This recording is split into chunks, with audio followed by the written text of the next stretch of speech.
আজকে আমরা ক্লাস 9-এর ক্ষেত্রফল সংক্রান্ত উপপাদ্য চ্যাপ্টারের কোষে দেখি 12-র 8-এর দাগের প্রশ্নটির উত্তর করব।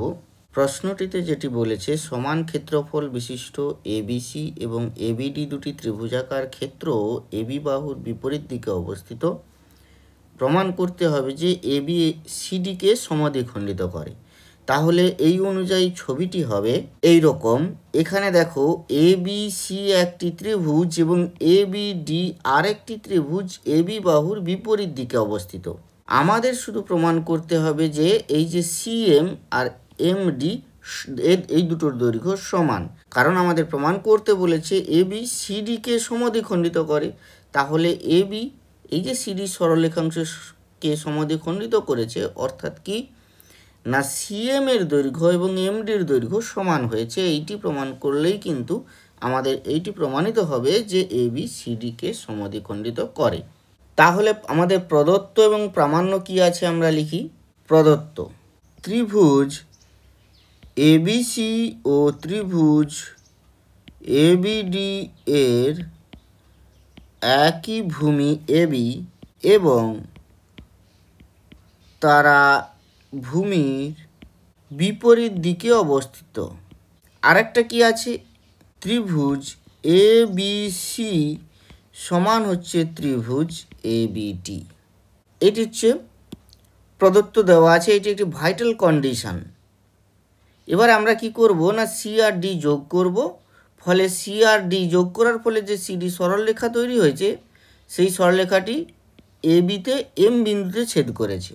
সি কমা ডি যুক্ত করলাম, যা এবিকে এম বিন্দুতে ছেদ করে।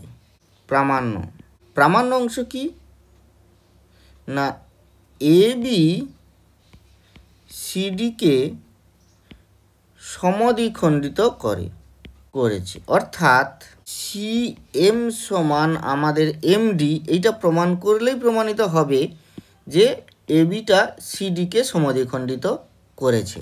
এইটি প্রমাণের জন্য আমরা একটা অঙ্কন করব কি না, আমরা এবির উপরে সি বিন্দু থেকে একটা লম্ব সরলরেখা অঙ্কন করব, আর এই ডি বিন্দু থেকে আরেকটি লম্ব সরলরেখা অঙ্কন করব। কারণ এগুলি এই এবিসি ত্রিভুজের এই লম্ব সরলরেখাটি হবে উচ্চতা, আর এই যেটা ডি বিন্দু থেকে টেনেছি সেটি হবে এবিডি ত্রিভুজের উচ্চতা।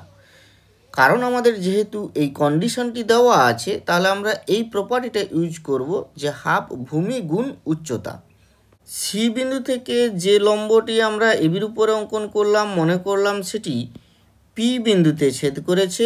আর একটা লম্ব যেটা ডি বিন্দু থেকে আমরা অঙ্কন করেছি এবির উপরে, মনে করলাম সেটা এবিতে কিউ বিন্দুতে এসে মিট করেছে। এইটি আমরা লিখে ফেলি। অঙ্কন এবির উপরে সিপি লম্ব অঙ্কন করলাম এবং ডি বিন্দু থেকে এবির উপরে ডি কিউ লম্ব অঙ্কন করলাম। প্রমাণের প্রথম শর্তে আমরা ব্যবহার করব কি, ত্রিভুজ এবিসি সমান ত্রিভুজ হচ্ছে এবিডি। এইটি দেওয়া আছে, এটি প্রদত্ত আছে। তাহলে আমরা বলতে পারি যে ত্রিভুজ এবিসির ক্ষেত্রফল কত না হাফ ভূমি গুণ উচ্চতা। হাফ এবি গুণ সিপি আমরা বলছি, তাহলে দিস ইমপ্লাই হাফ এবি গুণ হচ্ছে সিপি। একইভাবে ত্রিভুজ এবিডির ক্ষেত্রফল কত হবে, হাফ এবি গুণ DQ. This imply AB half AB cancel, half AB cancel হয়ে যাবে। তাহলে আমাদের পড়ে থাকবে সিপি সমান ডিকিউ। দেখো সিপি আর ডিকিউ কিন্তু সেম, এই উচ্চতা দুটি সেম, তাহলে সিপি আর ডিকিউ সেম।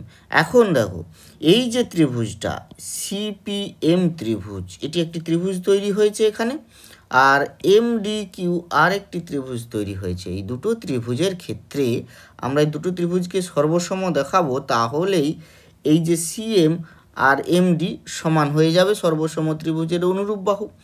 এখন এই দুটি ত্রিভুজকে আমরা সর্বসম কিভাবে দেখাবো, আমরা একটা জিনিস পেলাম কি, এইটা এই যে সিপি সমান ডিকিউ পেয়ে গেলাম। আরেকটা দেখো এটা যেহেতু লম্ব, আমরা অঙ্কন অনুযায়ী লম্ব টেনেছি, তাই অঙ্কন অনুযায়ী আমরা পাবো এই সিপিএম কোণটা 90 ডিগ্রি। এইগুলি আমরা লিখে ফেলি। এখন ত্রিভুজ সিপিএম ও ত্রিভুজ এমডিকিউ এর সিপি সমান কিন্তু ডিকিউ আমরা পেলাম।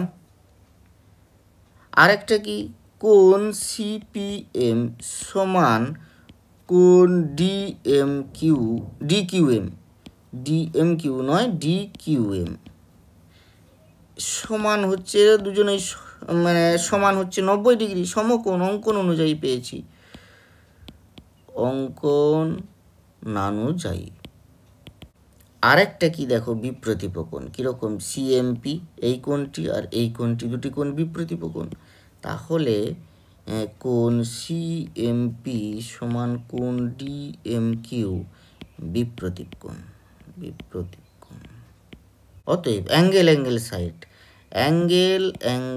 সাইড এই শর্ত অনুযায়ী দুটি ত্রিভুজ সর্বসম। অতএব ত্রিভুজ সিপিএম সর্বসম ত্রিভুজ এমডিকিউ, কারণ অ্যাঙ্গেল সাইড শর্তানুযায়ী।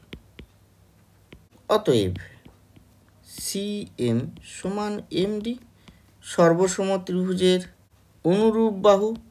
অতএব এবি সিডিকে সমদ্বিখণ্ডিত করে, প্রমাণিত।